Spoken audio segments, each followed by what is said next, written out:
Maravilha, meus amigos e amigas, dando continuidade à nossa sequência de aulas. Falaremos agora sobre NR33, trabalhos em espaços confinados. Esse assunto será dividido em duas videoaulas. A primeira sobre a normativa em si, a segunda sobre medições atmosféricas. Bem, o objetivo da NR33, então, é a caracterização dos espaços confinados, através de critérios para o gerenciamento de riscos ocupacionais nesses espaços e garantir medidas de prevenção para que os trabalhadores que acessam esses locais trabalhem com segurança. Sobre o seu campo de aplicação, ela é utilizada em toda e qualquer organização que possua ou realize trabalhos em espaços confinados. Sobre a definição desses locais, então, espaço confinado é um local que simultaneamente possua três características. A primeira, quanto ao seu objetivo, então ele não foi projetado para ocupação humana contínua. Sobre o seu acesso, possui meios limitados de entrada e saída. E sobre a sua atmosfera, que possa ou já exista uma atmosfera perigosa.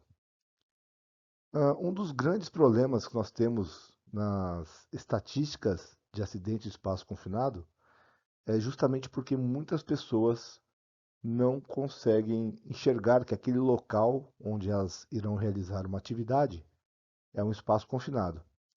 Um bom exemplo disso é que muitos deles, por terem acesso vertical e ocorre um acidente, o acidente ele é registrado como um acidente de NR35, altura.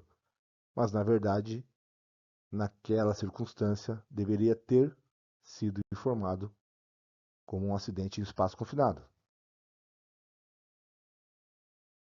Trazendo definições de outras NRs também, né? Então também são considerados espaços confinados os silos. Então tudo que é local de armazenamento com potencial de engolfamento ou afogamento também será caracterizado como espaço confinado. Então, ainda sobre as suas definições e classificações, sobre a parte de atmosferas perigosas, nós temos que uma atmosfera pode ser perigosa se ela possuir deficiência de oxigênio, ou seja, falta de oxigênio, ou enriquecimento de oxigênio. Presença de gases contaminantes que podem causar danos à saúde. Esses gases podem ser tóxicos ou asfixiantes. E por último, que torne a sua atmosfera explosiva. Muitas situações podem tornar a atmosfera de um espaço confinado uma área classificada, uma atmosfera explosiva. Veremos alguns exemplos, principalmente na segunda aula, que será a aula de avaliações ambientais. Sobre as responsabilidades que a NR33. Sobre as responsabilidades do empregador, obviamente, elas são muito mais amplas do que as responsabilidades do empregado. E uma inovação que ocorreu após a revisão do NR33, que não é tão recente assim mais, né, é a indicação formal de um responsável técnico, normalmente um profissional de engenharia, ok? Esse responsável técnico ele terá diversas atribuições e a empresa deve garantir meios e recursos para que ele realize suas atividades com eficiência. A empresa deve assegurar que o programa de gerenciamento de riscos ocupacionais esteja sempre ativo e funcional. Deve providenciar sinalização de segurança em todos os espaços confinados, e bloqueio desses locais, para que a entrada de pessoas não autorizadas seja dificultosa. Ainda sobre o empregador, então ele deve providenciar a capacitação dos seus supervisores, vigias e trabalhadores, ok? Que são os treinamentos sazonais que nós temos, né? O treinamento de formação na NR33 e os treinamentos de reciclagem, né? Que são os treinamentos periódicos. No entanto, ela traz também agora a figura da equipe de emergência e salvamento. Esse treinamento da equipe de emergência e salvamento não está contemplado na NR33. Né? Existe uma normativa em paralelo que vai gerenciar como será esse treinamento, né? Como será o nível de resposta desses profissionais, e nós veremos isso mais à frente. Bom, fornecer então todos os riscos, né? Então, todos os empregados que atuam nessas áreas devem conhecer os riscos a que estão submetidos. E essa determinação ela vem lá da NR1. Garantir que os equipamentos necessários estejam à disposição, principalmente os de controles de risco. Assegurar a disponibilidade dos serviços de emergência. E os serviços de emergência existem 4 tipos de equipe, ok? Então nós temos a equipe interna dedicada, que é aquela equipe especialista em resgate industrial e ela não realiza outras atividades, apenas serviços de salvamento e emergência. Nós temos a equipe interna não dedicada, que são os funcionários da empresa participantes da brigada de incêndio.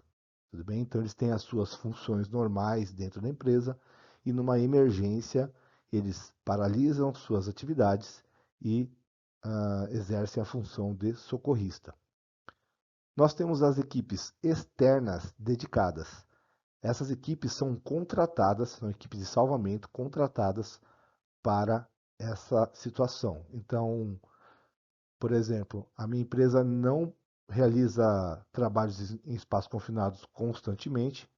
É um trabalho que é feito sazonalmente, de tempos em tempos, né? E não compensa, então, para a minha organização, treinar uma equipe, né? Possuir uma equipe de salvamento sempre em condições. Então, somente quando necessário, a empresa pode contratar uma equipe especializada. E por último, a equipe externa não dedicada.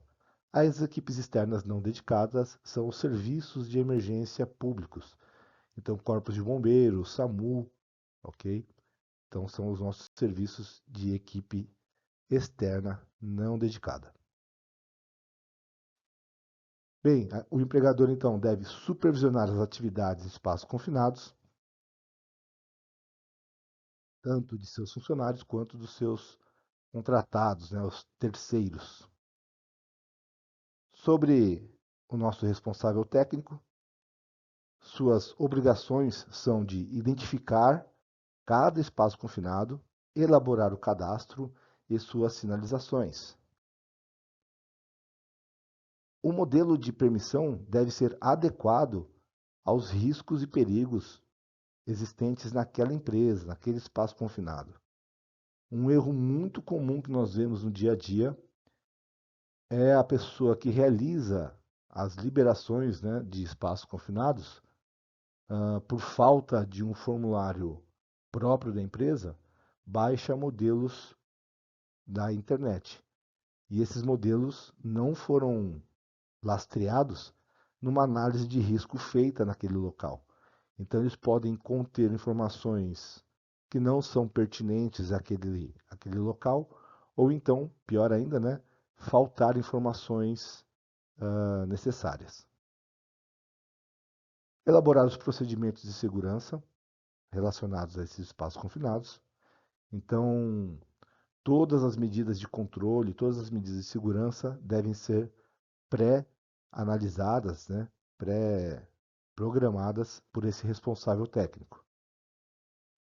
identificar os melhores equipamentos para o trabalho nesses espaços confinados, elaborar o plano de resgate e, normalmente, essa fase, né, da função do responsável técnico é ideal que ele faça em conjunto com a equipe de resgate ou algum profissional especialista nessa área. E coordenar a capacitação inicial e periódica dos seus supervisores, vigias, trabalhadores e equipe de emergência. Então, manter cronograma, estabelecer o conteúdo programático e outras informações sobre o treinamento. Então, sobre o nosso supervisor de entrada, nós temos que ele é responsável pela emissão da permissão de entrada de trabalho, da famosa PET.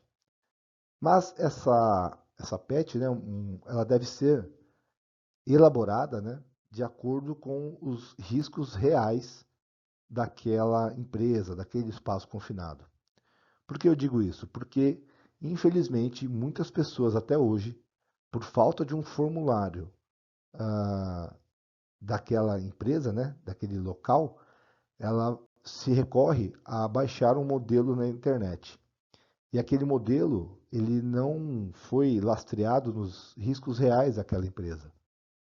E aí pode conter informações que não condizem com a realidade daquele local, ou pior ainda, faltar informações importantes que garantam a segurança dos trabalhadores.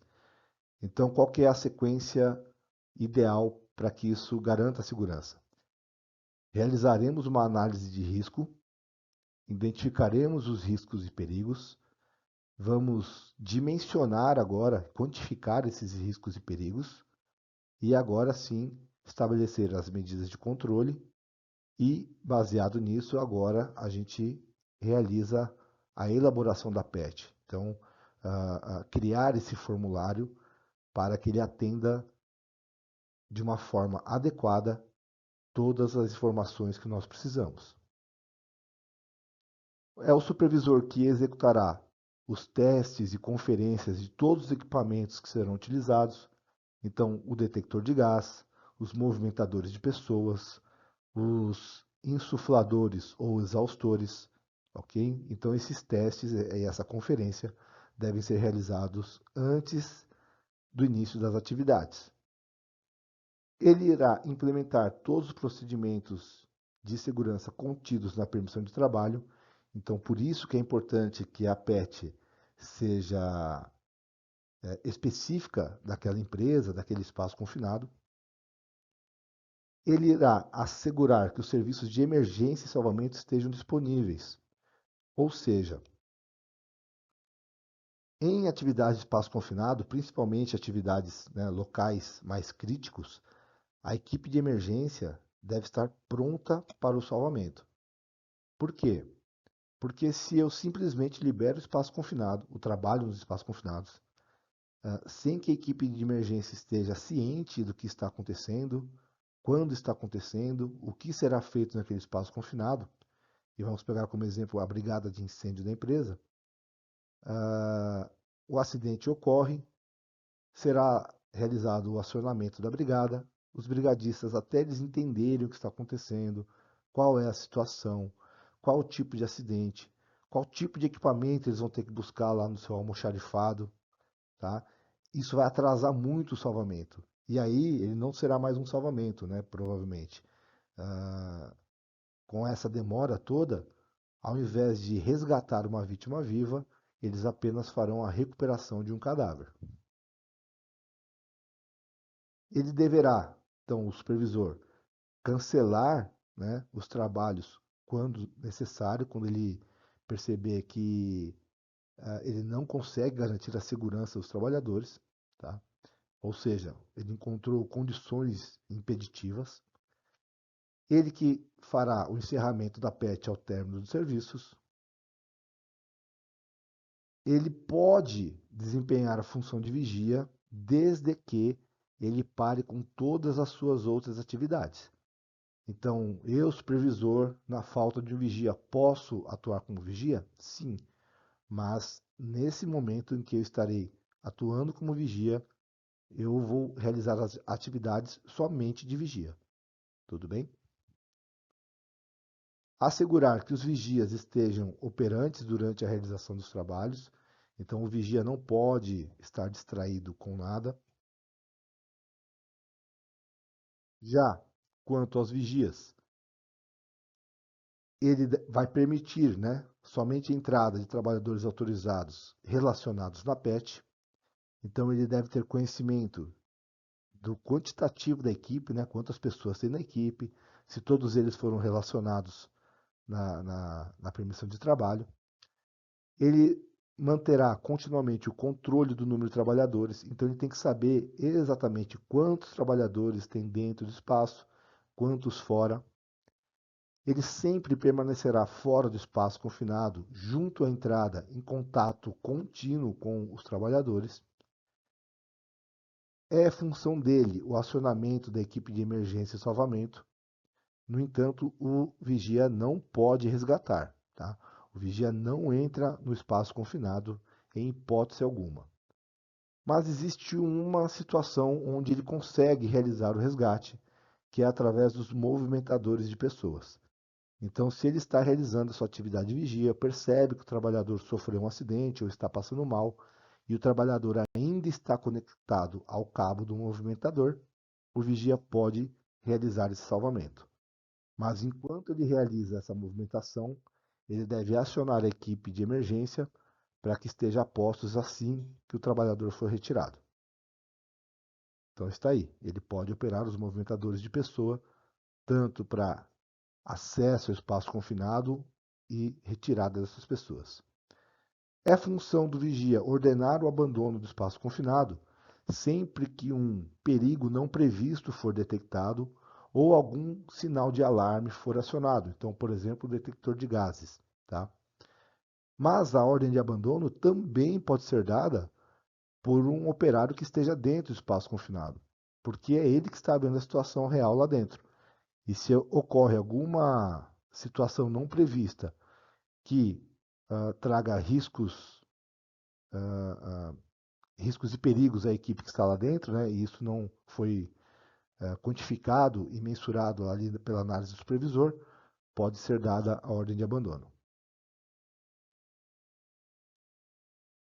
Bom, o vigia não realiza tarefas paralelas à sua função, então ele fica exclusivo como vigia, e ele irá comunicar ao supervisor qualquer evento não previsto. Então, aconteceu alguma coisa diferente do que foi planejado, ele deve imediatamente comunicar ao supervisor. Por quê? Nem sempre o supervisor estará de forma integral naquele local. Por vezes, né, e nós vemos isso principalmente em grandes empresas, o supervisor ele passa liberando vários trabalhos em espaços confinados, né, mais de um espaço confinado. Então ele fica circulando na área operacional, às vezes em vários espaços confinados. Então ele não permanece, nem sempre vai, né, permanecer naquele local constantemente. Bem, essa pergunta ela é importante, né? Se o vigia pode acompanhar atividades em mais de um espaço confinado. E por que que essa pergunta é importante? Porque, na verdade, isso já acontecia no nosso dia a dia. Tá? Então, como é uma coisa que já acontecia, a normativa ela traz pré-requisitos para que ele possa realizar essa atividade, para que ele possa vigiar mais de um espaço confinado. Como que isso acontecerá? Então, novamente, ele deve permanecer junto à entrada dos espaços confinados, né, nas suas proximidades, e ele pode ser assistido por um sistema de vigilância e comunicação, por exemplo, câmeras e rádio. Tá? Então, se ele tem lá, por exemplo, uma cabine de controle, uma bancada, onde ele tem os monitores e os rádios, e ele consegue ter acesso à imagem de todos esses espaços confinados, tá? Ele pode vigiar mais de um espaço. Que todos os espaços confinados estejam no seu campo visual. Então, quando ele não tem o recurso de câmeras, então ele tem que olhar para esses espaços confinados, sem realizar giros de cabeça muito brusca que façam com que ele perca visão periférica de desses espaços. Então, todas essas bocas de visitas, esses espaços confinados, devem estar no seu campo visual. Que o número de espaços confinados não prejudique as suas funções, né? Então, ok, todos os espaços estão no meu campo visual, só que são tantos que acaba tirando o meu foco de um dos espaços quando eu estou olhando para o outro, tá? Então, essa quantidade não pode prejudicar as suas funções. Que a mesma atividade esteja sendo realizada em todos esses espaços confinados. Ou seja, se eu estou vigiando 4 espaços confinados e desses 4 espaços confinados, 3 são pinturas e um é raspagem, esse de raspagem vai ter que ter um outro vigia. Eu vou vigiar apenas os que estão com o serviço de pintura. Eles devem, né, as atividades devem ser a mesma em todos os espaços confinados. Então, ainda sobre o fato de vigiar mais de um espaço confinado, então que seja limitada a permanência de 2 trabalhadores no interior de cada espaço confinado e que seja possível a visualização desses trabalhadores o tempo todo. Então, o que a normativa está dizendo?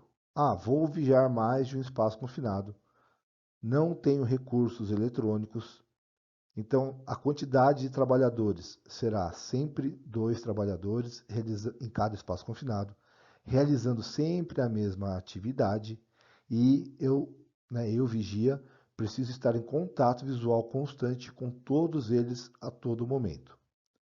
No entanto, se houver o sistema de vigilância eletrônica, né, de comunicação e vigilância eletrônica, esses 2 últimos itens podem ser suprimidos, ou seja, quando o vigia de espaço confinado está monitorando mais de um espaço confinado, tudo bem, com o sistema de vigilância e comunicação eletrônicos, eu posso ter mais que 2 pessoas lá dentro, em cada espaço confinado, e eles não precisam estar no meu campo visual, mas eu tenho que ter contato visual com eles através do quê?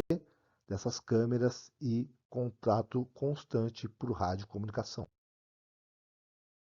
Já o nosso trabalhador autorizado, né, aquela pessoa que entra no espaço confinado efetivamente, né, que é um trabalho normalmente desagradável, um trabalho cansativo, extremamente fadigante, né? Então tá aí, ó, o Márcio, né, de 23 anos, falando que o espaço confinado é moleza. Para quem entra sabe que na verdade não é. Bem, quais são as obrigações desse trabalhador?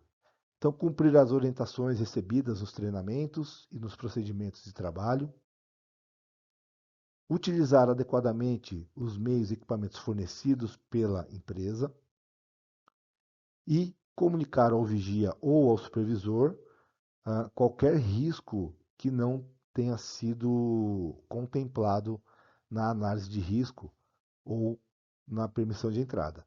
Então, notou alguma coisa fora do normal, ele deve comunicar imediatamente. Se forem situações de pouca gravidade, né, de pouca periculosidade, os trabalhos podem continuar sendo realizados. No entanto, se forem algum problema, né, se for algum problema que possa trazer risco de lesões graves ou até mesmo morte, então o abandono deve ser decretado, né, então o próprio trabalhador pode ordenar o abandono, todo mundo vai sair do espaço confinado, ele vai comunicar ao vigia e ao supervisor o que está acontecendo, e aí novas medidas de controle deverão ser acionadas. Quanto à equipe de emergência e resgate, ela deve assegurar que as medidas de salvamento e primeiros socorros estejam operantes e executá-las em caso de emergência. Ou seja, principalmente em espaços confinados de alta complexidade, o equipamento de salvamento deve estar pré-montado, montado antes do início das atividades, pronto para uso em caso de uma emergência.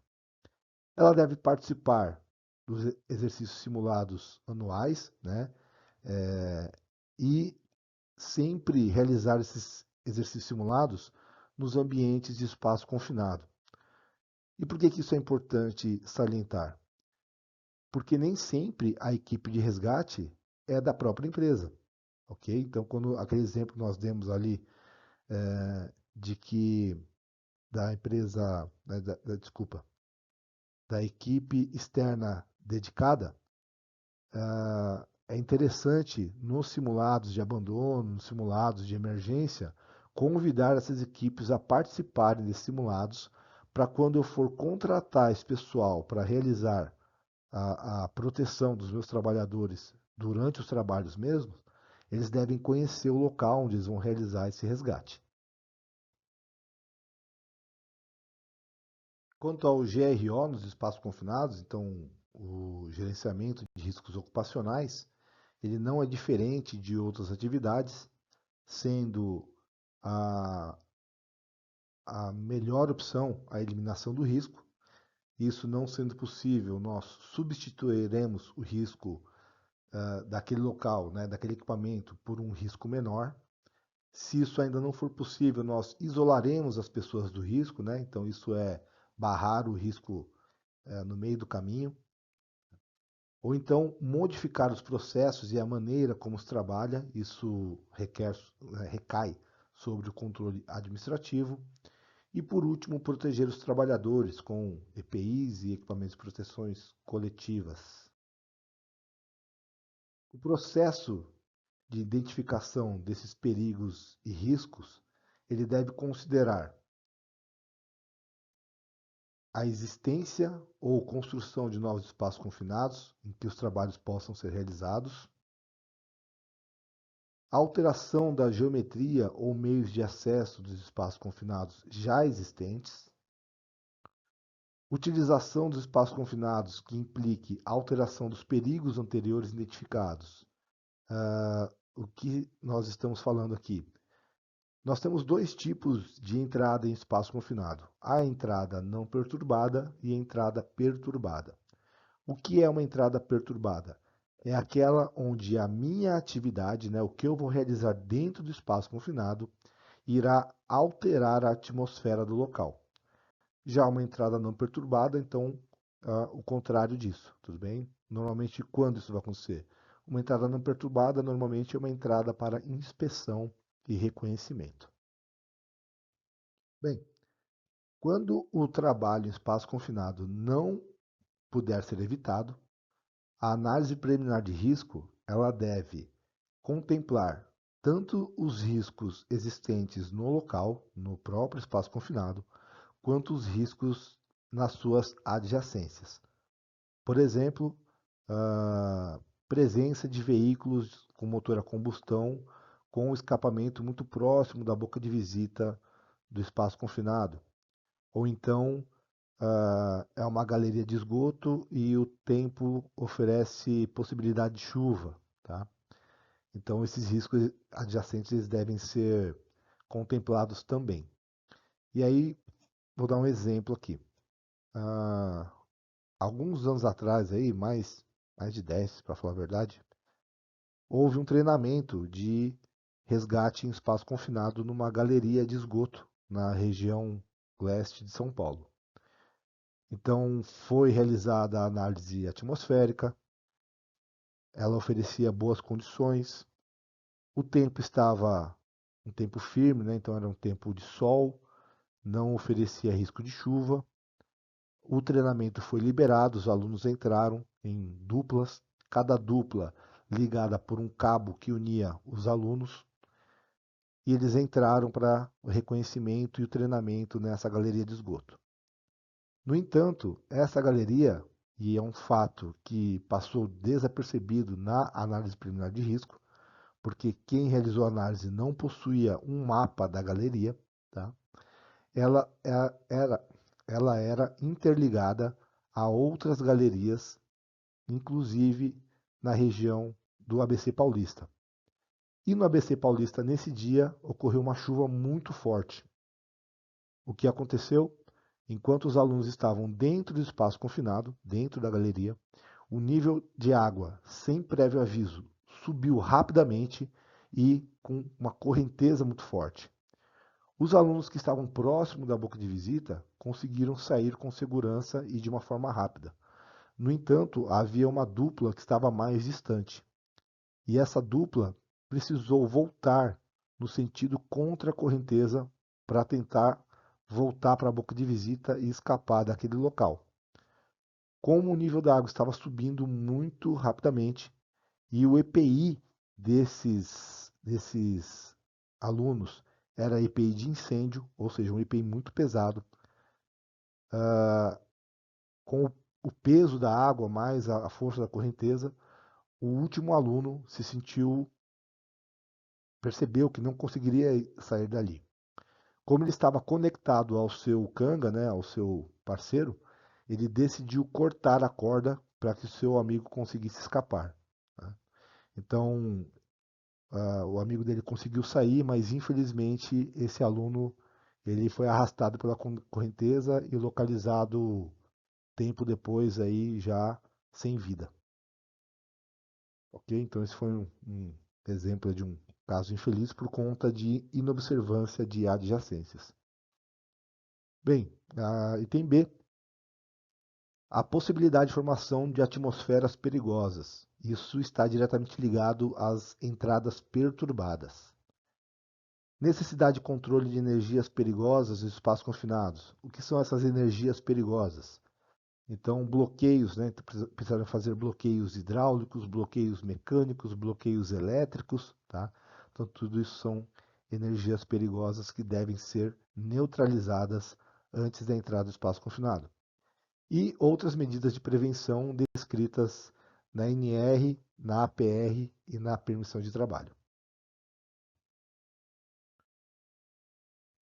Quanto ao cadastro dos espaços confinados, toda organização que possuir espaços confinados deverá manter um cadastro contemplando, no mínimo, a identificação desses espaços, então, por letras, números, códigos, QR Code, né, algum mecanismo, os espaços confinados devem ser identificados. Qual o volume do espaço confinado? E por que isso é importante? Para inertizações, insuflações ou exaustões, para que possa ser calculado previamente qual o equipamento que será utilizado. Número de aberturas e entradas de bocas de visita e suas dimensões.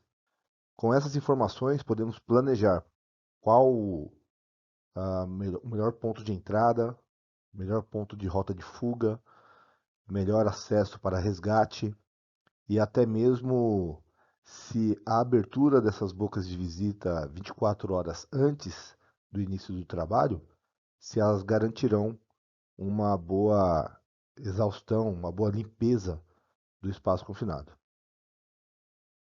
Quais são as formas de acesso, suas dimensões e geometria?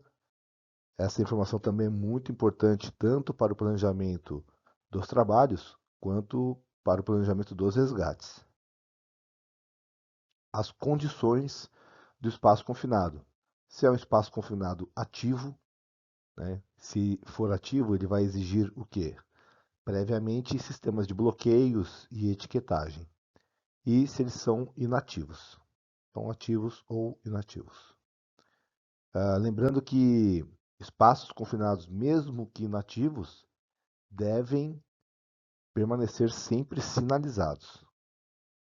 O croquis do espaço confinado, com previsão de bloqueios e raquetes, esse croquis também vai orientar a equipe a planejar, né, a ventilação ou exaustão, porque dependendo da configuração do espaço confinado, por exemplo, uma insuflação simples talvez não seja suficiente, exigindo da equipe de trabalho um sistema misto, né? Exaustores mais ventiladores. A utilização ou produto armazenado que indicará possíveis perigos existentes, né, antes da abertura. Então, por exemplo, produtos químicos, mesmo que o espaço tenha sido drenado o produto, possa haver resquícios desse produto que vai tornar a atmosfera IPVS, né? Bem, quando a atividade no espaço confinado for realizada por uma empresa terceirizada, né, uma empresa prestadora de serviços, a contratante tem algumas obrigações com essa empresa terceirizada. A primeira delas é fornecer o datasheet, né, o cadastro desse espaço confinado, para que a empresa terceirizada tenha condições de planejar as atividades. Então, quantidade de bocas de visita, posição, o croquis do espaço confinado, quais são os perigos e riscos existentes naquele local e se esses perigos e riscos geram adicionais de insalubridade ou periculosidade. Tá? Porque essa informação é importante também, não só para o planejamento dos trabalhos, mas também na parte de orçamentação. Vou citar um caso onde eu fui convidado a prestar serviço numa empresa aqui em São Paulo e eu precisaria de uma equipe de aproximadamente 12 pessoas. E quando eu solicitei ao cliente essas informações, né, se havia a necessidade ou havia ah, a questão de insalubridade ou periculosidade, o cliente se negou a fornecer essas informações. E aí, com base nisso, eu abri mão do orçamento, porque haviam duas possibilidades. A primeira delas é eu realizar um orçamento, né, oferecer um preço sem contemplar insalubridade ou periculosidade e acabar ficando no prejuízo, ou então contar com o pior cenário, né, fazer um orçamento contando com todos os adicionais possíveis e o meu orçamento ficar muito fora dos demais concorrentes. Então eu acabei abrindo mão do serviço por conta de falta de informação que o cliente forneceu. Bom, com esses documentos em mãos, então agora a contratada, né, a empresa terceirizada, ela deve fornecer para a contratante então um inventário de tudo que ela localizou e quantificou relacionado a riscos e perigos, tudo bem? E do planejamento do trabalho que ela irá realizar. Então ela tem que informar previamente o que será feito e como será feito. Em relação a medidas de prevenção em espaços confinados, uma das principais e mais importantes é adotar medidas para eliminar riscos de incêndios e explosões, tanto por uma atmosfera explosiva que já exista no espaço confinado antes do início dos trabalhos, ou então durante uma entrada perturbada, ah, a atividade gerar o risco de explosão. Então, por exemplo, um trabalho de solda, ele libera fumos, e esses fumos são, além de tóxicos, são inflamáveis. Bem, a empresa que realiza, né, trabalhos em espaços confinados, tanto a empresa contratante quanto uma contratada, ela pode elaborar procedimentos operacionais. Não tem problema nenhum, isso aumenta o nível de segurança das atividades que serão realizadas. No entanto, diferentemente da NR35, a existência de um POP, ela não desonera a obrigação da permissão de trabalho, tá? Então, na NR35, quando as atividades são rotineiras e realizadas por funcionários da empresa, né, pode haver um POP desonerando a empresa da emissão de uma permissão de trabalho. Na 33, isso não acontece, tá? Esses dois documentos, eles vão trabalhar juntos, eles vão trabalhar em paralelo, né? Ah, esses procedimentos, eles podem estar relacionados à preparação, emissão e cancelamento e encerramento das permissões. Ele pode estar relacionado aos requisitos para o trabalho seguro nos espaços confinados e também relacionado aos critérios, né, para operação de movimentadores de trabalhadores autorizados ou não. Tudo bem? Bem, ainda sobre os procedimentos de entrada, eles precisam passar por revisões.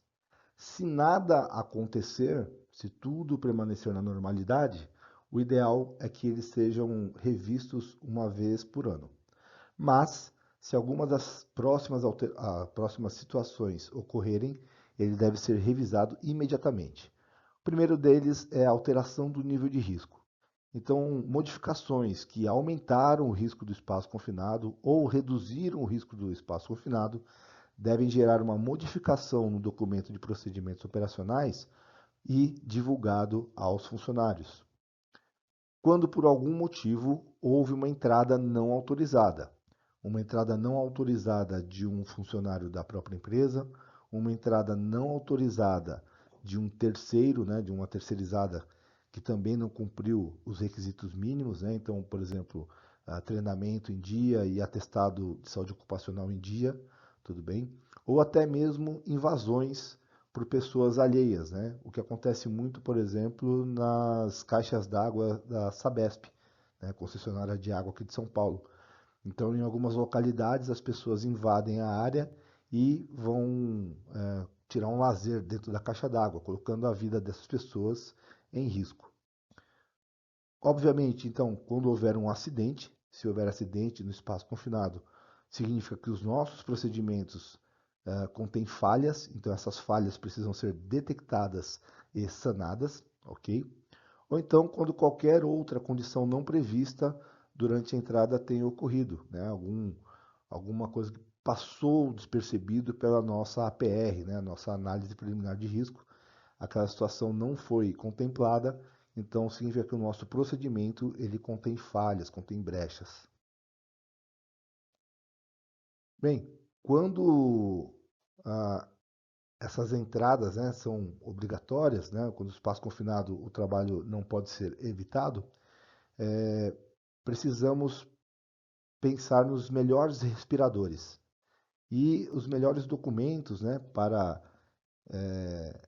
identificarmos o agente, quantificá-lo e escolher ali os melhores tipos de respiradores. Aqui no Brasil usamos o manual da Fundacentro, né, o manual de proteção respiratória da Fundacentro, mas também um outro manual muito interessante, muito bacana de ser utilizado é o manual de proteção respiratória da NIOSH. Também é um manual bem completo, bem interessante de se trabalhar.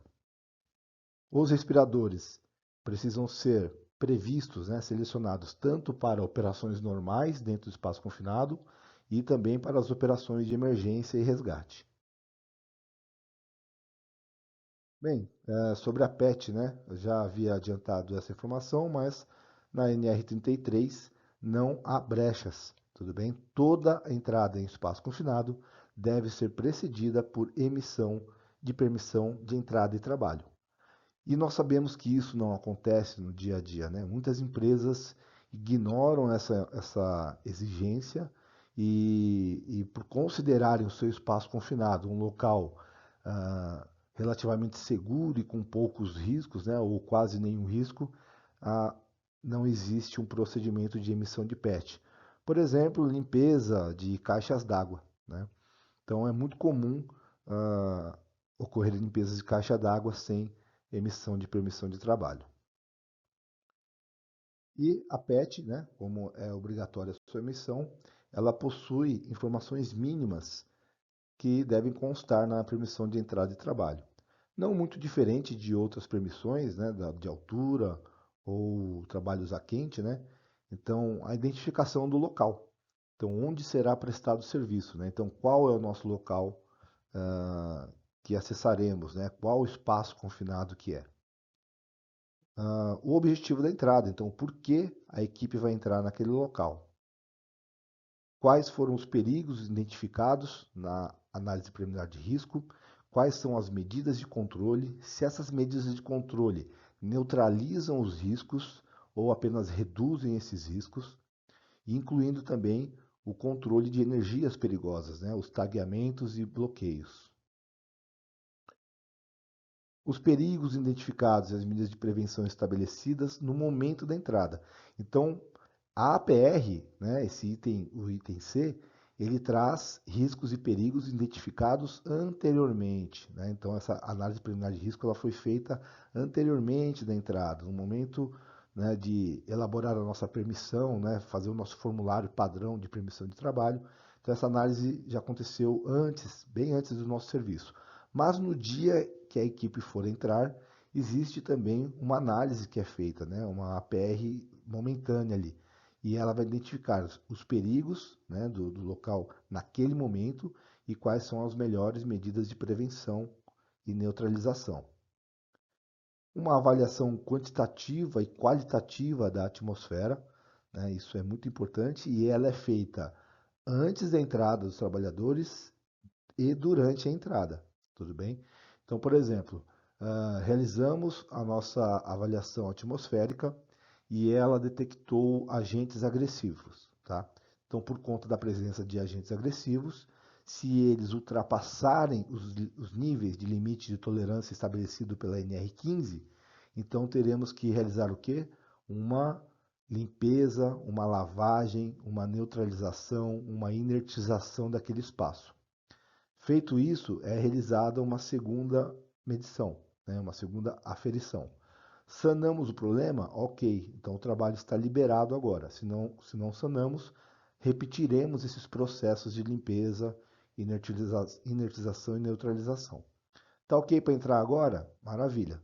Então o trabalho é liberado e, principalmente, se for uma atividade, né, uma entrada perturbada, constantemente reavaliaremos a atmosfera do local para detectar possíveis alterações dos níveis de periculosidade daquele local. Então, por exemplo, durante o trabalho, estamos aumentando o nível de monóxido de carbono dentro do espaço confinado, ou estamos aumentando, né, o nível de explosividade, a porcentagem do léu no local de trabalho. Ela relacionará, né, quem é o supervisor de entrada, então quem é a pessoa responsável por essas avaliações e constatações e adoções de medidas de controle, quem são os vigias, quem são os trabalhadores autorizados a entrar naquele local e também a relação da equipe de socorro, tá?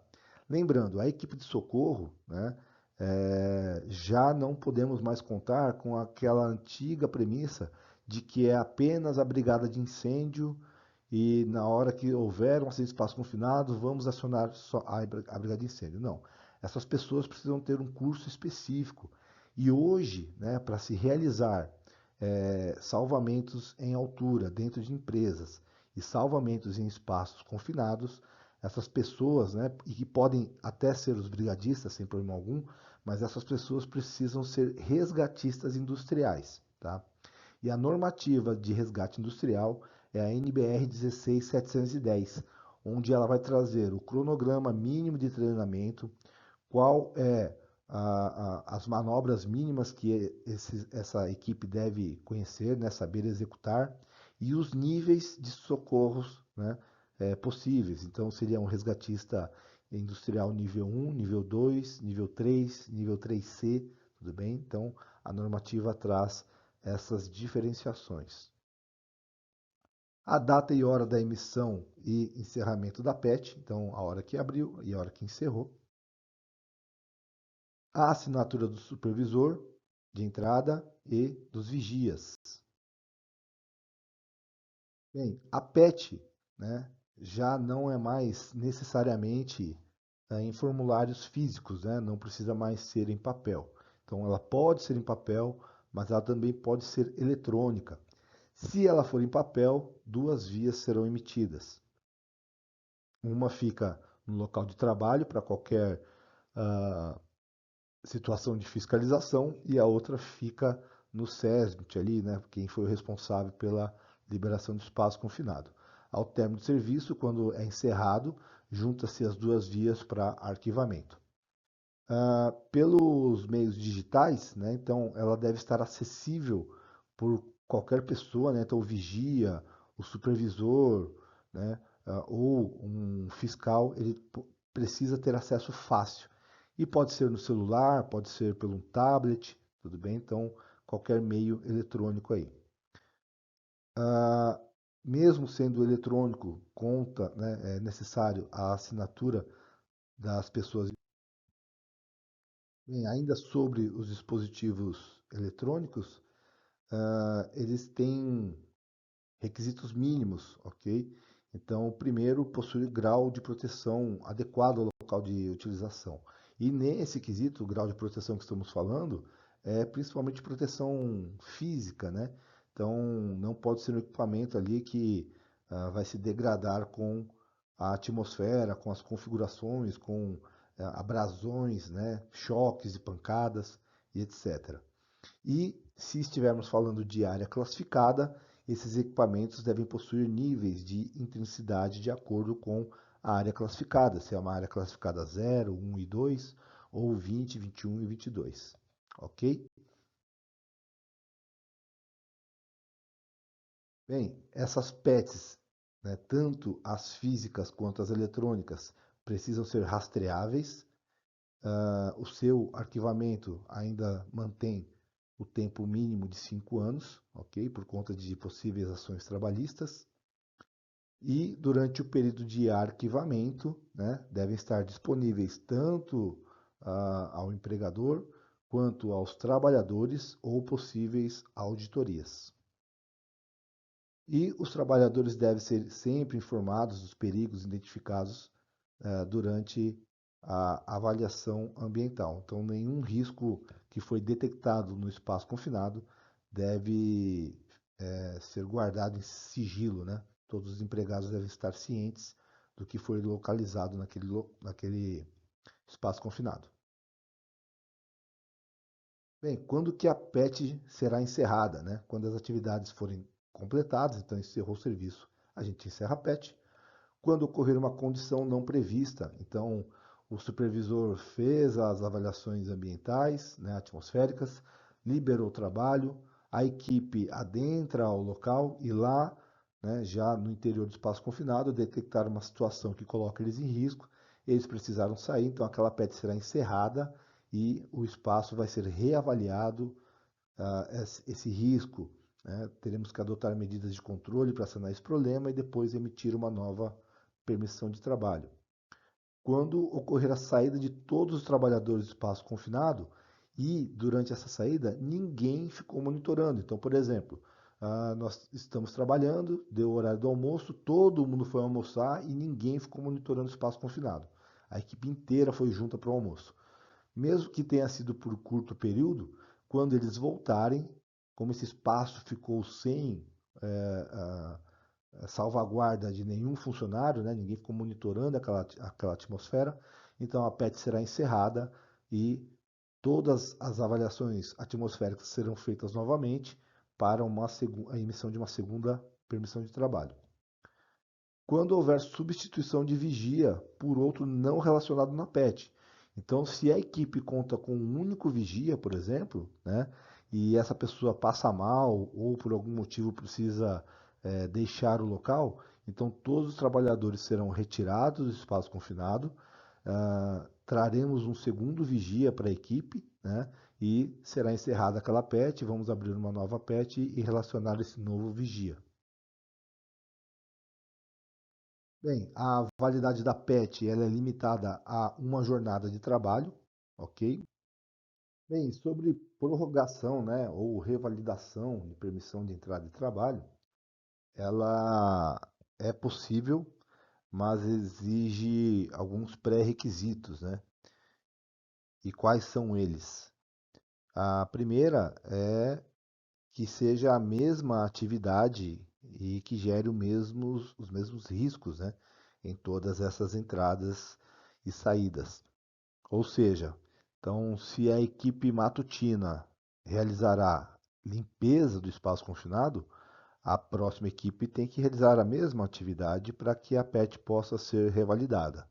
Se por um acaso a equipe matutina vai realizar a limpeza e a vespertina a pintura, então os riscos são diferentes, as atividades são diferentes.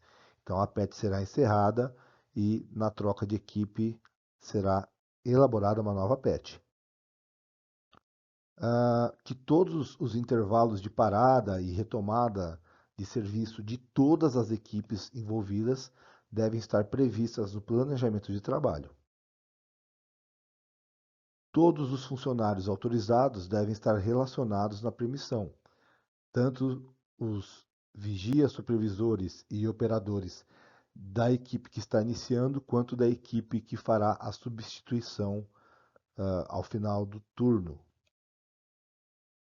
Que as entradas e saídas, né, elas devem ser continuamente relatadas na permissão de trabalho. Então, a equipe que entrou às 8 da manhã, saiu para o almoço meio-dia, retornou do almoço meio-dia e 40, reiniciou suas atividades, saiu do turno 16 horas da tarde e a equipe que estava substituindo entrou às 16h15.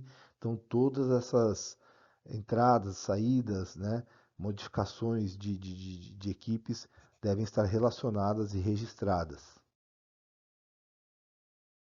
E durante essas atividades, né, durante o trabalho e também durante as pausas, né, teremos que garantir um monitoramento contínuo. Se nós conseguirmos realizar um monitoramento contínuo com qualidade, poderemos revalidar a nossa PET. Se em algum momento esse monitoramento falhar, então a PET deverá ser encerrada e a abertura de uma nova permissão de trabalho ocorrerá.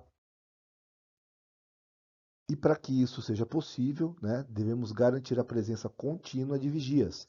Então eu tenho que prever uma quantidade de vigias suficiente para que eles possam ir se revezando e mantendo a qualidade desse monitoramento. E por último, né, quando todas as medidas de prevenção, né, elas devem ser reavaliadas em cada entrada. Então, estamos realizando a atividade, né, o trabalho está se desenvolvendo, nós estamos monitorando continuamente e as medidas de prevenção estão sendo sempre reavaliadas. Qualquer modificação durante os nossos trabalhos, né? Então, a qualidade do ar começou a alterar por algum motivo, ou uma emissão de poeira, ela começou a aumentar por algum motivo, as nossas medidas de controle devem estar sempre ativas. E aí, já havia dado esse spoiler, né, o tempo máximo que uma PET, né, uma permissão de entrada de trabalho, pode ser revalidada é 24 horas, não mais que isso. Tranquilos? Vamos às sinalizações de segurança. Então, as sinalizações elas devem ser mantidas e permanecer em todos os espaços confinados, onde? Sempre na entrada do espaço confinado. Caso essa sinalização ela se torne não visível, né, quando realizarmos a abertura, então uma sinalização temporária complementar deve ser implementada. Tá? Então, por exemplo, a sinalização do espaço confinado está na boca de visita, só que ela é escamoteável. Então, quando nós fazemos a abertura daquela boca de visita, aquela sinalização deixa de ser observável. Né? Então, deveremos colocar uma sinalização complementar. Em locais, né, com exposição a agentes agressivos, essas ah, sinalizações podem ser indeléveis, tá? Como assim indeléveis? Não é uma placa, né? Então, muitas vezes nós vemos placas indicando o espaço confinado, mas essa sinalização ela pode estar gravada diretamente no metal ali na própria boca de visita. Quer ver um exemplo? Observem quando vocês estiverem passando aí no passeio público, né? As bocas de visita da concessionária de água, ou então se houver ah, linhas de transmissão de energia subterrâneas, né? Então, as sinalizações nessas tampas metálicas. Então, aquilo é uma sinalização indelével. E aí, né, em vias públicas, essas marcações indeléveis que eu citei, está dispensado, né, a utilização de cores. Então, elas não precisam ser coloridas, não precisam ser pintadas ali na tampa, porque sabemos que é um ambiente muito agressivo, né? E aí provavelmente essa pintura ela não duraria muito tempo. Então está dispensado a utilização de cores. E quando essas bocas de visita são abertas, né, sinalizações devem ser implementadas e também barreiras físicas para que terceiros não se acidentem ali no espaço confinado. Sobre o controle de energias perigosas, né, através de bloqueios e tagueamentos, tem as etapas sobre o controle de energias perigosas. Então, precisamos preparar e comunicar a todos os envolvidos sobre o desligamento daquele equipamento, máquina ou sistema. Realizaremos o isolamento e a neutralização desses equipamentos para que possamos iniciar as atividades. Haverá o isolamento e a desenergização dessas fontes de energia. Então, se o equipamento possui baterias auxiliares, no break, se eles são alimentados pela rede de energia, mas também estão ligados a geradores de emergência, tá? Todos esses isolamentos devem ser realizados. O bloqueio deve ser instalado em todos os possíveis painéis de acionamento, então, às vezes, mais de um bloqueio será necessário. Todos os bloqueios receberão a sua etiquetagem ou tagueamento. Haverá, após esse bloqueio, né, liberação ou controle de energias armazenadas. Então, por exemplo, existem equipamentos que nós realizamos o desligamento, fizemos o bloqueio, mas ele possui, por exemplo, o capacitor de energia. Então, deveremos descarregar, liberar aquela energia que estava armazenada no capacitor. Após todas essas etapas, faremos as verificações para ter certeza, né, do desligamento e desenergização do equipamento ou do sistema. Ainda sobre as etapas de controle, então agora faremos a liberação para o início da atividade. Realizaremos a retirada dos trabalhadores, ferramentas, resíduos após o término da atividade. Comunicaremos o encerramento das atividades para que possam ser retirados os bloqueios e os tagueamentos. Realizaremos o religamento dos equipamentos e, como já havia citado antes, né, a retirada dos bloqueios e etiquetagem, com a posterior reenergização, retirada de dispositivos de isolamento, partidas e etc. E por último, liberação para retomada de operação. Bem, os procedimentos de bloqueio eles precisam assegurar que cada trabalhador que irá executar uma atividade naquele equipamento ou sistema tenha o seu bloqueio individual, tudo bem? Então, um cadeado de bloqueio não pode proteger duas, três pessoas ao mesmo tempo, tá? Então, cada trabalhador precisa do seu cadeado de bloqueio e o seu tagueamento individual. Que esses dispositivos de bloqueio, né, eles devem ser afixados em locais que realmente garantam a sua segurança, tá? Então não posso colocar cadeados que não tenham em locais que não tenham efetivação, tá? E essas etiquetas devem conter o nome do trabalhador, o serviço que está sendo executado, data e hora da realização do bloqueio. Essas etiquetas, elas não podem ser removidas, né? Então elas precisam ser de materiais que garantam que elas não serão removidas involuntariamente, né? E elas devem garantir que as informações não serão ah, subtraídas com ação de intempéries.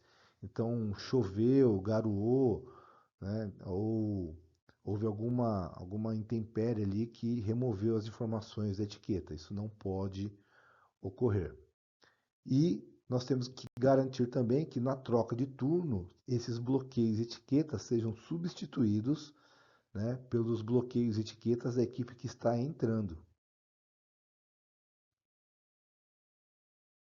Bem, os bloqueios, né, e as etiquetas de segurança não podem ser removidos por outras pessoas a não ser a pessoa que instalou aquele bloqueio, tudo bem?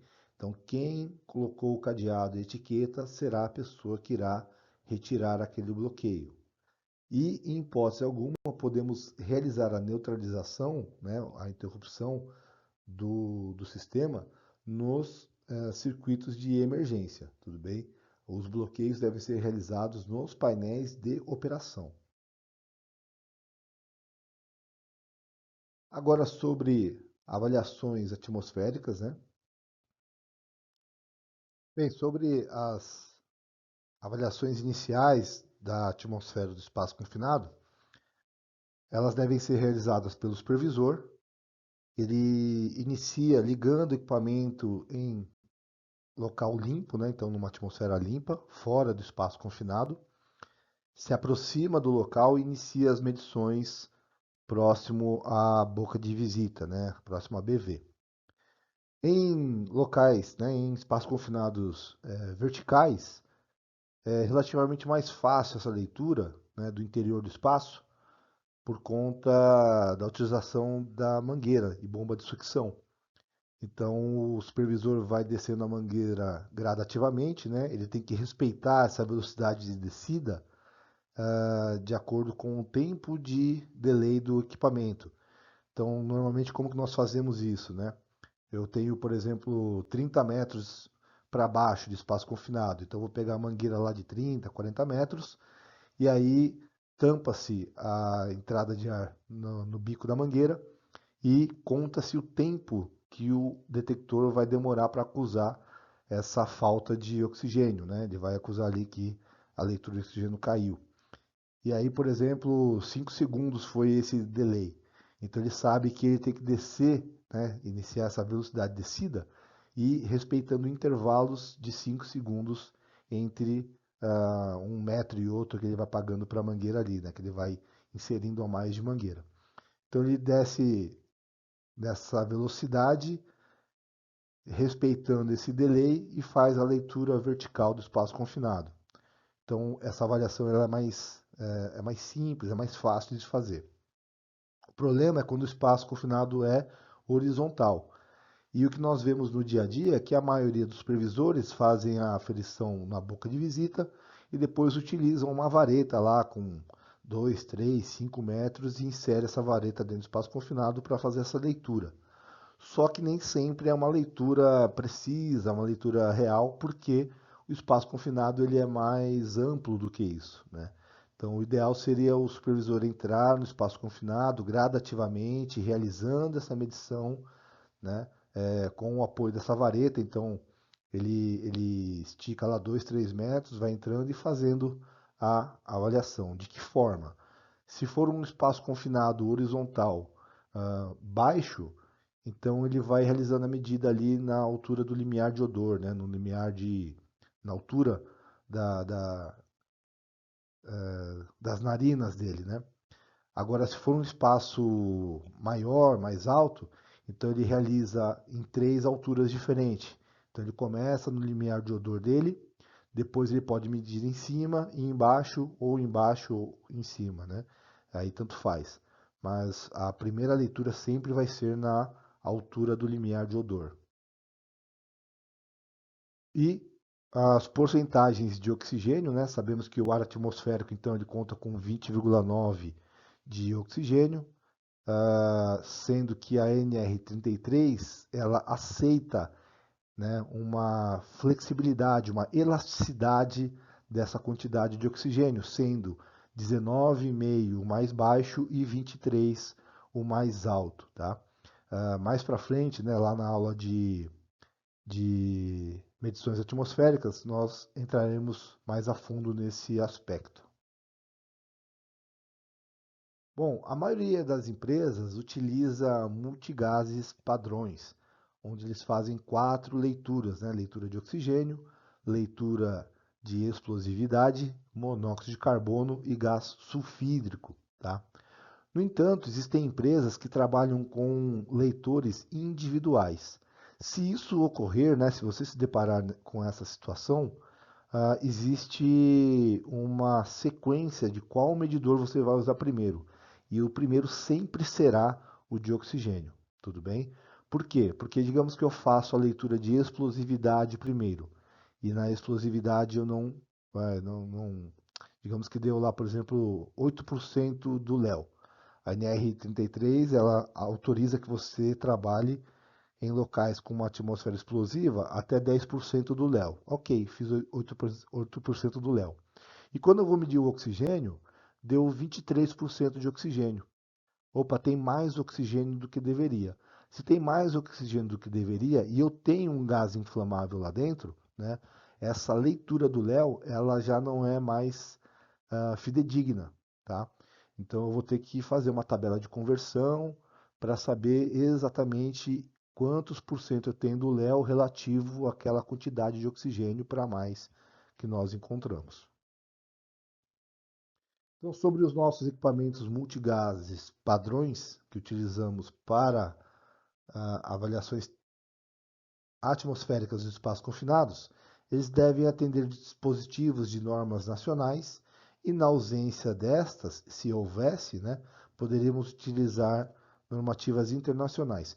Mas hoje, né, nos tempos atuais, o Brasil já conta com normativas nacionais bem modernas, sendo praticamente desnecessário lançar mão aí do recurso internacional.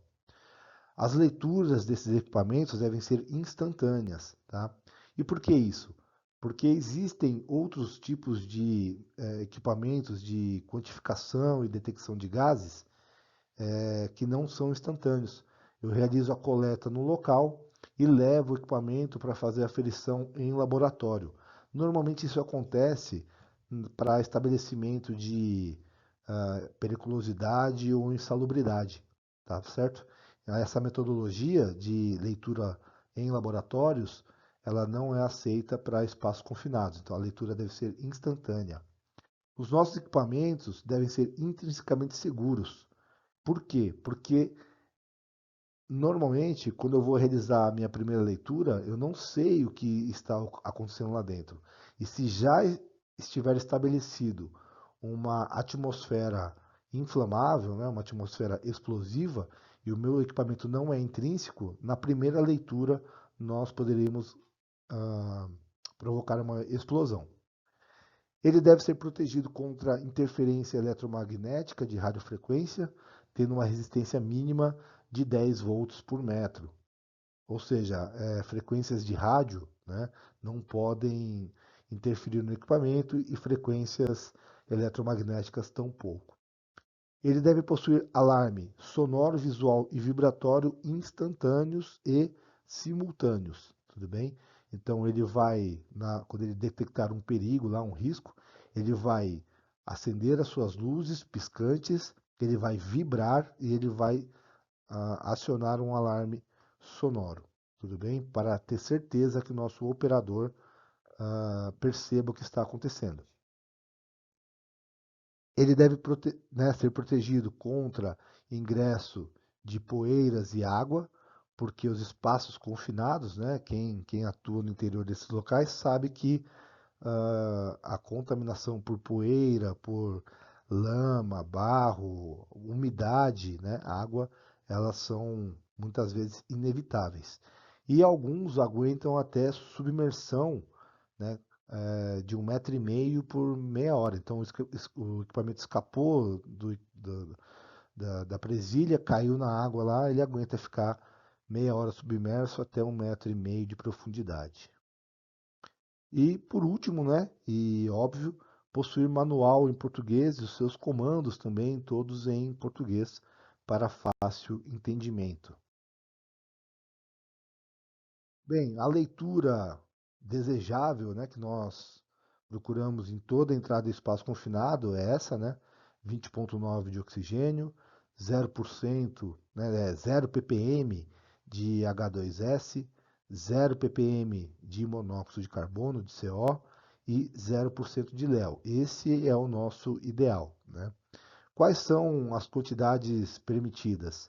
Então, de H2S até 8 ppm, se ele estiver calibrado pela normativa da, da NR15, tudo bem? Se for um equipamento calibrado com os parâmetros da, da TLV-BI, que é uma tabela americana, os valores serão diferentes, tudo bem?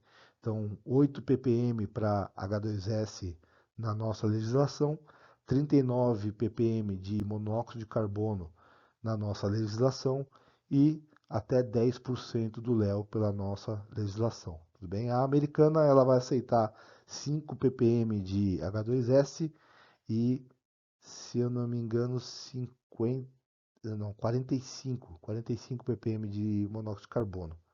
Depois, se eu dei informação equivocada, depois eu corrijo lá para vocês, tudo bem? Mas pelo que eu me lembro é isso.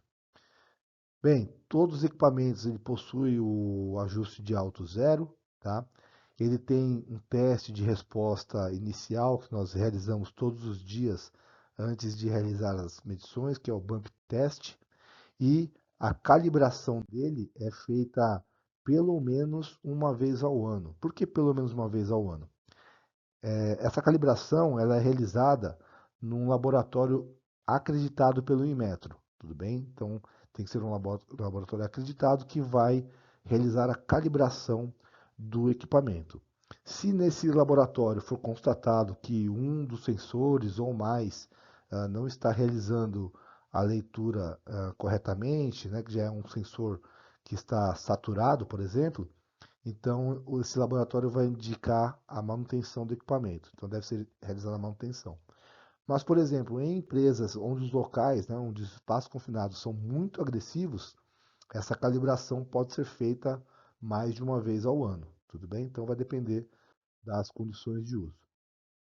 As ventilações, né? Então, quando falamos de ventilações, pode ser uma ventilação positiva, né, de pressão positiva, que chamamos de VPP, ou então insuflação, tá certo? Ou uma VPN, né, uma ventilação de pressão negativa, que seria uma exaustão. Bem, então, sempre antes do início das atividades, né, precisamos garantir condições de entrada seguras.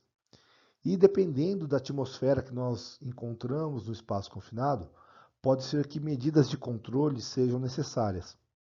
E essas medidas de controle podem ser ventilação positiva ou ventilação negativa, né? Então, insuflação ou exaustão, ou até mesmo um sistema misto, tá? Um sistema que ele vai utilizar ventiladores e exaustores. Poderemos realizar purgas e drenagens, tá? Então, purga, estamos falando de gases e vapores, e drenagem de líquidos, ok? Então, drenar um líquido, purgar um gás, ok? Poderemos realizar lavagem do espaço confinado com água pura ou uma água aditivada, perfeito? Então, realizaremos a lavagem e, após a lavagem, a drenagem desse líquido que foi utilizado. E poderemos realizar inertizações. As inertizações, normalmente elas utilizam nitrogênio, que é o gás mais comum nas inertizações. Em algumas situações, poderemos utilizar argônio, que é um gás muito caro, mas ele é para situações bem específicas. Então, dificilmente a gente vai ver argônio sendo utilizado, porque pelo seu alto custo, né?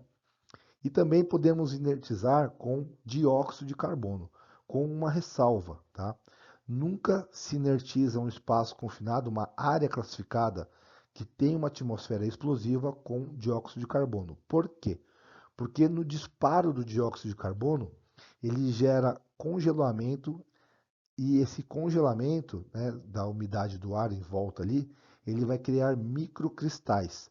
Esses microcristais de gelo, eles vão colidir entre eles e provocar o quê? Energia estática. E essa energia estática do disparo de CO2 pode causar uma explosão. Bem, então nós utilizamos gases inertes, ok? Pode ser nitrogênio, argônio ou dióxido de carbono. O que são gases inertes? Gases inertes, pela classificação da ONU, são gases que não são inflamáveis e não são tóxicos. Então existem três classificações de gases. Gases tóxicos, que eles vão provocar sintomas de envenenamento no nosso trabalhador ou na nossa vítima, tudo bem? Temos os gases inflamáveis, que podem gerar incêndios e explosões, e os gases inertes. Os gases inertes, então, repetindo, são gases que não são tóxicos e também não são inflamáveis. Perfeito. Então, isso leva ao entendimento de que todo gás inerte é um gás asfixiante. Nem sempre, ok? Por quê? Porque, por exemplo, um gás inerte podemos citar como nitrogênio, então ele não é tóxico nem inflamável. Mas também o oxigênio também é um gás inerte e ele não é um gás asfixiante. Porém, o excesso de oxigênio pode trazer alguns riscos e perigos no espaço confinado. E o principal deles é a explosividade. Sempre que tivermos um espaço confinado com mais de 23% de oxigênio, nós estaremos falando de uma área classificada por conta do excesso de oxigênio. Mas espera aí, se o oxigênio não é inflamável, como que ele pode causar uma explosão? De forma simples. Vamos lá. Quando nós falamos de fogo, né, de fogo, nós estamos falando de uma reação química chamada combustão. Por definição, a combustão é uma reação química de oxidação que libera luz, calor e gases. Perfeito. Mas nós também temos uma reação química chamada deflagração. E a deflagração tem uma classificação bem próxima da combustão, tudo bem?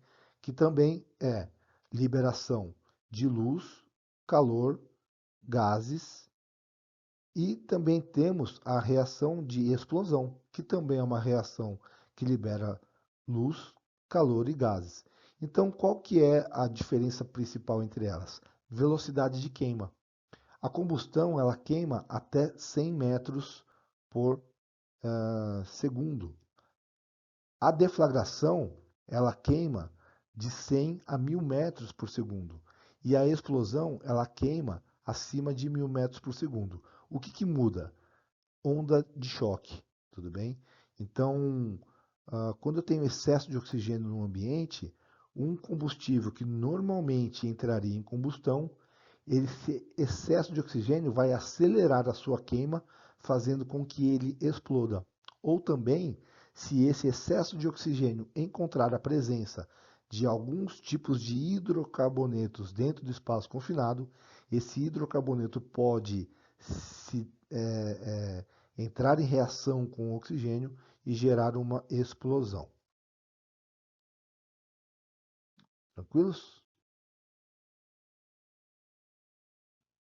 Bem, então, durante a atividade em espaços confinados, já vimos que por vezes é necessário realizar ventilações, insuflações ou exaustões ou até mesmo sistemas mistos. Por isso que é muito importante ter previamente em mãos o croquis e o volume desses espaços confinados, né?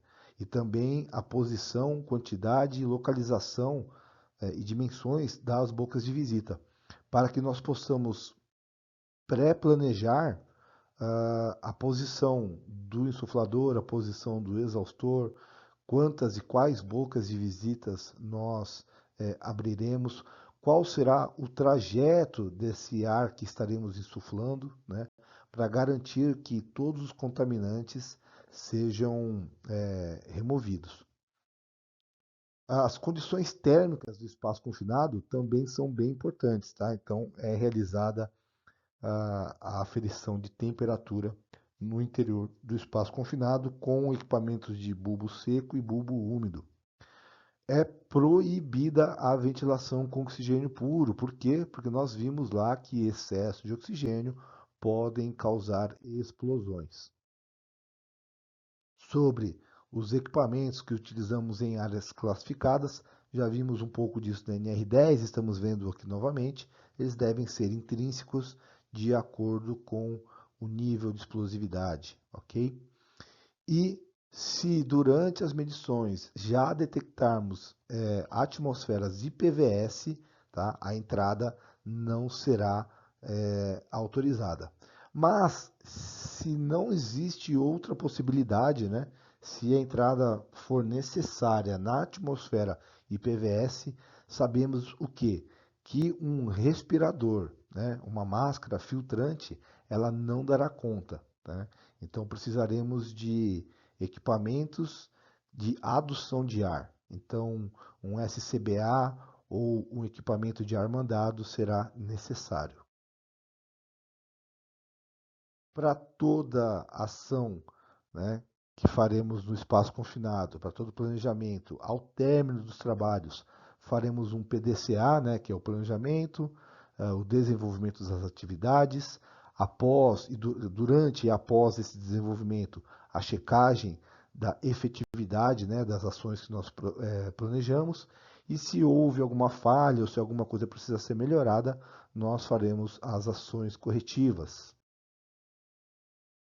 E quanto a esse plano de ação, né, as medidas de prevenção para espaços confinados, elas devem estar contempladas nos nossos planos.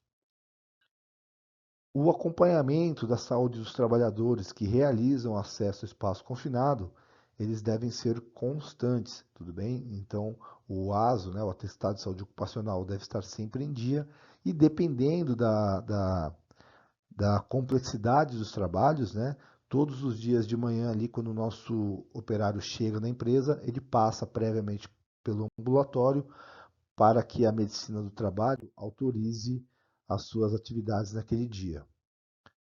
Sobre a preparação das emergências, né? Então nós vimos que a organização ela deve se antever a essas emergências, tendo as suas equipes de resgate, daquelas 4 que nós falamos, né? Dedicada interna, não dedicada interna, dedicada externa ou não dedicada externa. Relembrando que esses treinamentos, né, se forem equipes civis, elas precisam ser classificadas, né, elas precisam ser credenciadas pela NBR 16710, que é o resgate industrial. As militares não precisam desse treinamento, porque o próprio treinamento dessas equipes lá no quartel torna-os habilitados a esse tipo de resgate.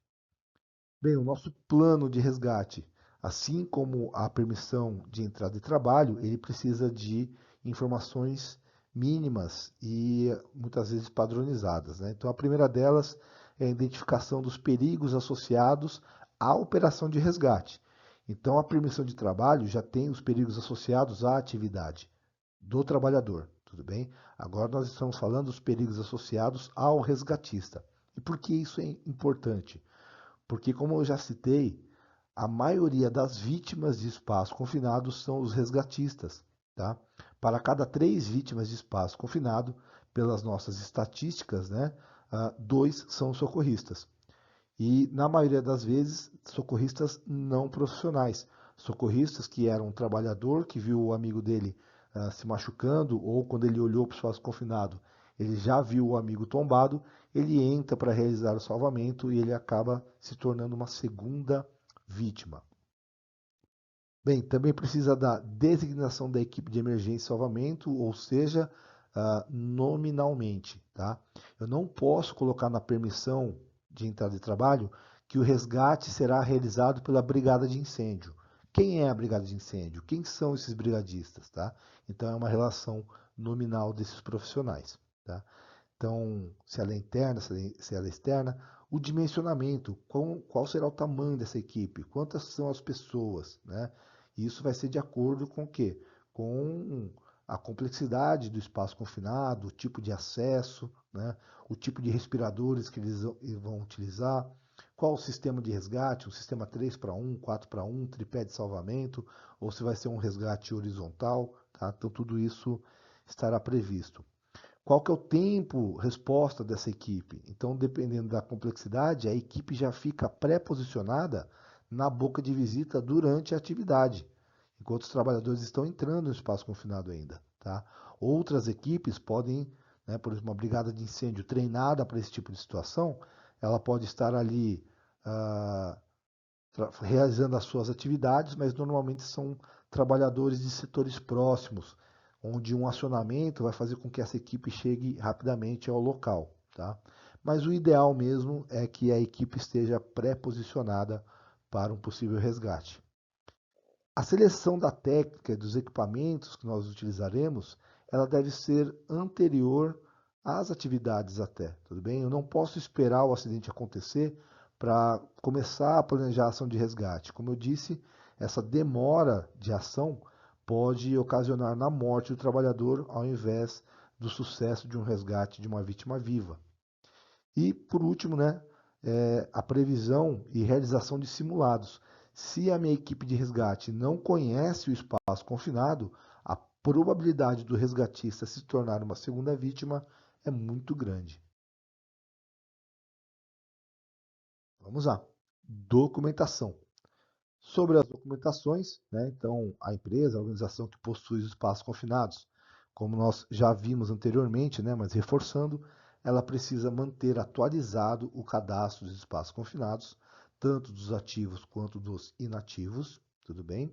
Então, é o seu datasheet, né, onde tem o croquis, onde tem que tipo de espaço confinado ele é, quais são as atmosferas mais encontradas lá dentro, né, quais são os tipos de contaminante e as suas quantificações mais comuns, quantidade e posição de bocas de visita, se ele é um espaço confinado quente ou se a temperatura é aceitável, tá? Então todas essas informações estão nesse documento que é o datasheet.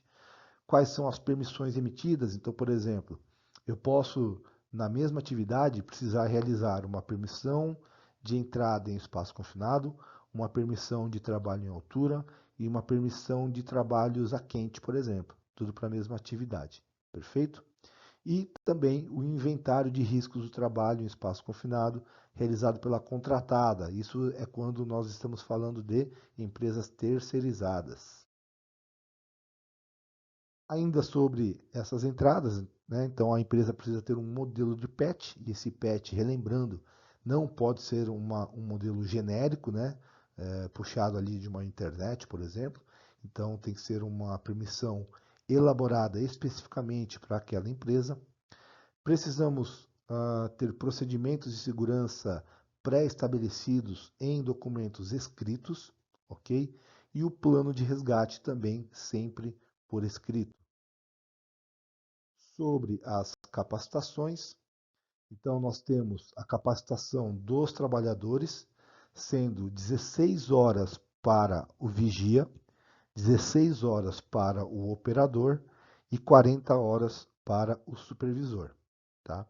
Já a equipe de resgate, então o treinamento dela, além do treinamento da NR33, eles também serão treinados pela 16710. Bem, os treinamentos, como todos eles, né, têm o objetivo de aferir os conhecimentos adquiridos através de provas, simulados e exercícios, tá? O instrutor tem que ter conhecimento e proficiência comprovada, não basta conhecer a norma, ele tem que conhecer as atividades que são realizadas em espaços confinados, deve ter experiência na área, né? Então o nome disso é proficiência. E essa capacitação, né, ela tem que ser de acordo com o tipo de espaço confinado e atividades que são realizadas. Então, por exemplo, uma empresa que só realiza o treinamento para mera constatação de documentação trabalhista, né, e os seus funcionários não entram realmente no espaço confinado, eles ficam mais na adjacência, é um tipo de treinamento. Agora, uma empresa onde seus funcionários realmente, efetivamente entram no espaço confinado, realizam atividades, esse treinamento tem que ser de acordo com os tipos de espaço confinado, ok? Sobre as disposições gerais da normativa, então fica proibida a entrada em espaço confinado. Então é proibido entrar sem prévia autorização, quando não foi realizado uma avaliação atmosférica, tá? E infelizmente nós vemos muito isso daí acontecendo no dia a dia, principalmente quando o trabalhador ou a própria empresa julga que aquele espaço confinado não oferece riscos, né? Um grande exemplo aí, como eu já havia citado, é limpeza de caixas d'água. Quando existe a ausência de vigia, então sem vigia é negativo a entrada, tudo bem, não podemos autorizar esse tipo de situação. Ou então temos o vigia, mas esse vigia ele não permanece no espaço confinado, né? Ele sai toda hora, uma hora vai no banheiro, outra hora vai no refeitório e a pessoa nunca fica no seu posto de trabalho, ou até mesmo, né? Muitas vezes a gente vê hoje em dia o vigia ali com o celular na mão, distraído. Quando houver falta de capacitação, então trabalhadores não treinados não podem adentrar espaço confinado, ou trabalhadores com a sua capacitação vencida também não podem adentrar os espaços confinados. Bem, Em complemento, né, com a NR33, nós temos a NBR 16577, que ela é uma ótima ferramenta para implementação e prática da NR33. E ela vai pegar bem firme aí sobre equipamentos de sondagem e monitoramento de atmosferas, sobre os serviços de emergência e a prevenção de riscos em espaços confinados. Perfeito? Então, nesse momento, encerro a aula sobre NR33. Os contatos eu já havia previamente disponibilizado aos senhores. Fiquem à vontade aí para enviar dúvidas, sugestões ou participações. Perfeito? Estaremos aqui à disposição. Forte abraço e até a próxima aula.